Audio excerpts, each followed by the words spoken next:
सत्य परिस्थितीचा सविस्तर आढावा।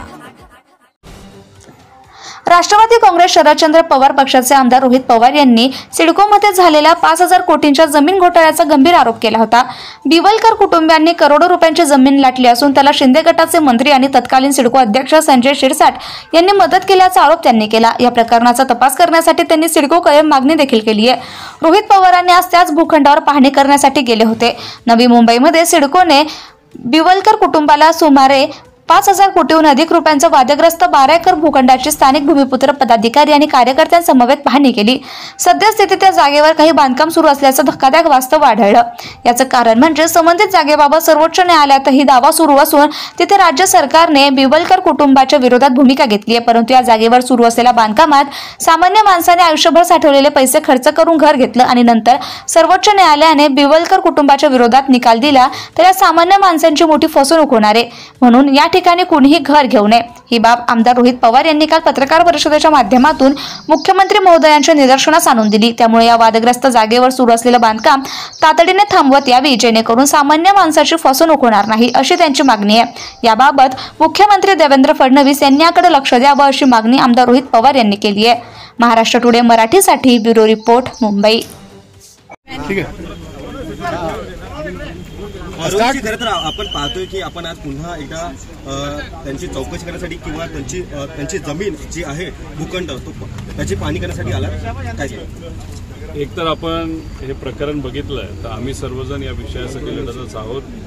शशिकांत शिंदे साहेबांनी लक्ष घातलेलं आहे, भावनाताई इथं आहे, CR पाटील साहेब असतील, त्याचबरोबर सिटीजन फोरम नावाची एक संघटना, सामाजिक संघटना आहे, ते सुद्धा या विषयामध्ये लक्ष देऊन आहेत। या सगळ्यांशी संपर्क साधून व तसंच आपल्या ऑफिसचा उपयोग करून बरीच माहिती काढल्यानंतर असं कळालेलं आहे की या भागामध्ये बिवलकर परिवाराची 4,000 एकरची जमीन आहे। त्याच्याचबरोबर जे काही आपलं सिडको आहे, सिडकोमध्ये सुद्धा त्यांची खूप मोठ्या प्रमाणात जमीन येते।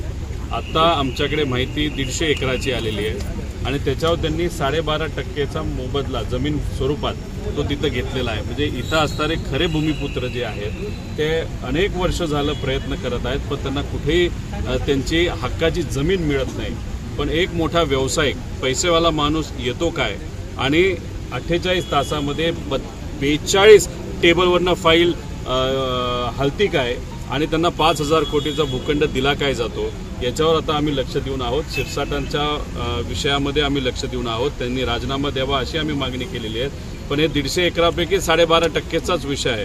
आता या सिटीजन फोरमली मला 300 एकराबद्दलची फाईल आता तिथं दिलेली आहे। त्यामुळे या सर्व विषयामध्ये लक्ष आम्ही सर्वजण घालणार आहोत आणि जोपर्यंत इथं असणाऱ्या भूमिपुत्रांना न्याय मिळत नाही आणि हा जो भ्रष्टाचार झाला आहे ज्या व्यक्तीने केलेला आहे तिथं त्याला सजा होत नाही तोपर्यंत आम्ही शांत बसणार नाही।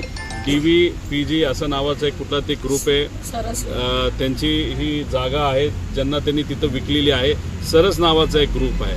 विषय कसा असतो की चुकीच्या पद्धतीने एखादी जमीन जर संपादित कुणी करत असेल, सिडकोकडनं घेत असेल आणि सिडको सुद्धा चुकीच्या पद्धतीने ती जमीन देत असेल तर उद्या हा विषय सुप्रीम कोर्टात आहे आणि राजकीय दृष्टिकोनातून सामाजिक दृष्टिकोनातून आम्ही सर्वजण लढत आहोत। आता मध्यमवर्गीयांनी इथं जर फ्लॅट घेतले, इथं जागा घेतल्या आणि उद्या जाऊन कोर्टात जाऊन सगळं अडकलं तर आयुष्याची जी पुंजी त्यांनी गोळा केलेली असते ते फ्लॅटमध्ये टाकतात।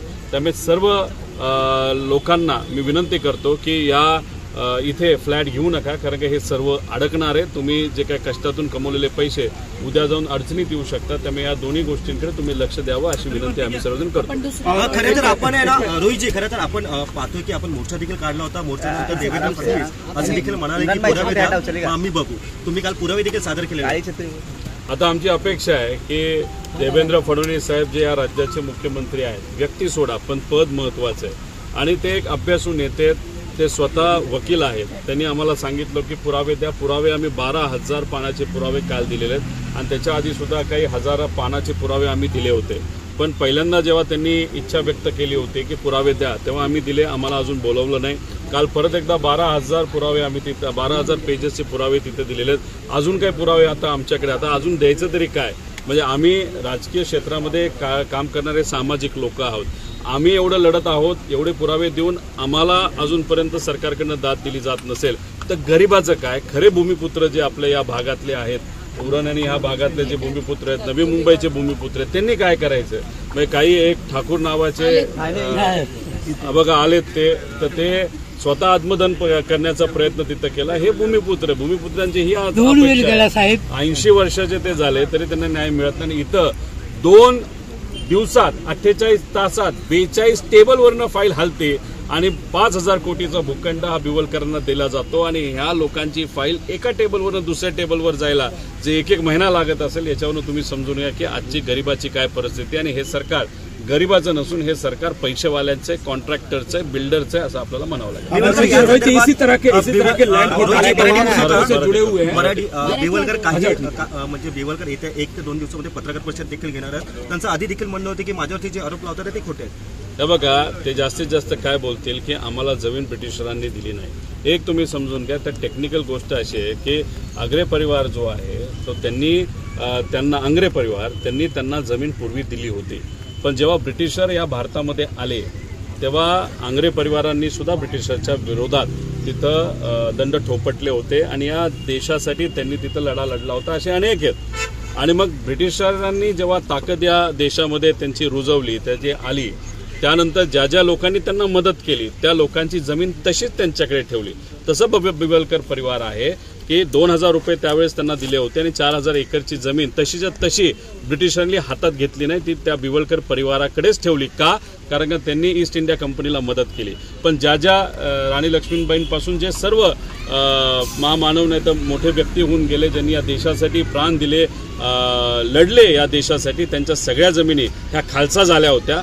पण बिवलकरांची जमीन ही खालसा झाली नाही, बिवलकरांकडेच राहील. त्याचं मुख्य कारण आहे ब्रिटिशरांना मदत केली. हा विषय सोडला तर त्यांच्याकडे कुठलाही पुरावा नाही. जे सगळे पुरावे ते आमच्याकडे आहेत, त्यांच्या विरोधातले पुरावे त्यांना आम्ही दिलेले आहेत. उद्या त्यांची प्रेस कॉन्फरन्स आपण बघूया काय बोलतात. कसं आमचा हा लढा बिवलकरांच्या विरोधात नाही. बिवलकर हे काळे का गोरे भारतातले आहेत, भूमिपुत्र आहेत का नाहीत, पण आम्हाला कळलं ते भूमिपुत्र नाही आहेत. पण ते कुठेही असले, काही कसे असले, त्यांच्या विरोधातला हा लढा नाही. आमचा हा लढा भ्रष्टाचाराच्या विरोधात आहे आणि सिडकोच्या माध्यमातून इथं असणाऱ्या भूमिपुत्र आणि सामान्य लोकांना न्याय देण्यापेक्षा पैसेवाल्यांना जे न्याय दिलं जातं हे आम्हाला पटत नाही. म्हणून आम्ही इथं असणाऱ्या लोकांबरोबर आहोत. Subscribe now and press the bell icon. Never miss an update.